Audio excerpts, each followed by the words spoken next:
సాక్ష్యం చెప్పినా కూడా భయపడేవారు రావచ్చు. సాక్ష్యం చెప్పేవాళ్ళు కూడా లేదా? అంటే అక్కడ నుండి తీసుకొచ్చింది ఎవరు? అక్కడ తీసుకొచ్చి బండి శివము తీసుకొచ్చారు, ముగ్గురు బలవంతంగా తీసుకొచ్చారు. అక్కడికి వచ్చి మళ్ళీ ఇటున్నాక శివుడు అనే వ్యక్తి ఇక్కడ లేకుండా వాళ్ళ అన్న వాళ్ళ వదిన వాళ్ళ అక్క వాళ్ళ కుటుంబ నలుగురు కలిసి చేసిండు. తీసుకొచ్చి శివుడు ఉన్నాడు కదా, తీసుకొచ్చేటప్పుడు ఆడ ఇప్పుడు సార్ తీసుకొచ్చేటప్పుడు ఉండడమే మొదటి గొప్ప, వాళ్ళని పట్టుకురావడమే మొదటి పొరపాటు. ఇంకా లేడు అనే మాట అనడం తప్పు. వాళ్ళని తీసుకురావాల్సిన అవసరం ఏముంది? వాళ్ళకి ఇష్టం ఉంటే పని చేస్తారు. భూమి గుంజుకున్నారు, ఆఖరి దాంట్లోనే పనులను చేసిరు. వాళ్ళకి నచ్చితే పని చేస్తారు. బలవంతంగా ఆమె మనస్సంపం అయితే పని చేయదు కదా.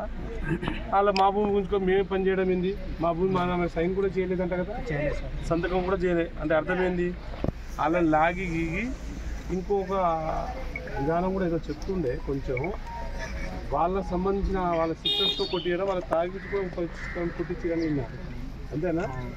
అంటే వాళ్ళను ఒక మందుకు బానిసది, అంటే ఎస్టీలను ఒక బానిస టైప్ చేసి వాళ్ళతోనే పక్కన వీళ్ళు కొట్టలేక వాళ్ళతో కొట్టించిపోయినసారి ఈసారి డైరెక్ట్ వీళ్ళు కొట్టింది. ఆడిబిడ్డని ఎట్లా చూడాలి? ఆమె అన్ని పారిపోయి వెళ్ళిపోయిందో కదా చేయనని చెప్పినా మళ్ళీ గుంజుకొచ్చి దేవులు ఆడుకొని గుంజుకొచ్చారు. అంటే పెట్టి చాకిరి చేయాలంటే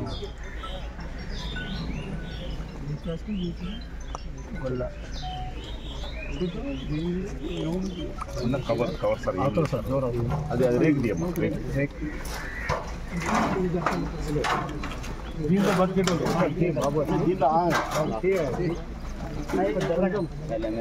లోపల పోకూరి చిన్న గుడిసె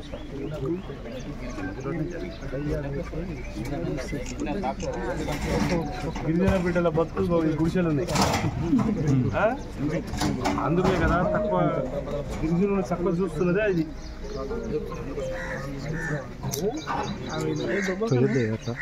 వీళ్ళ సొంత ఊరు ఎక్కడ?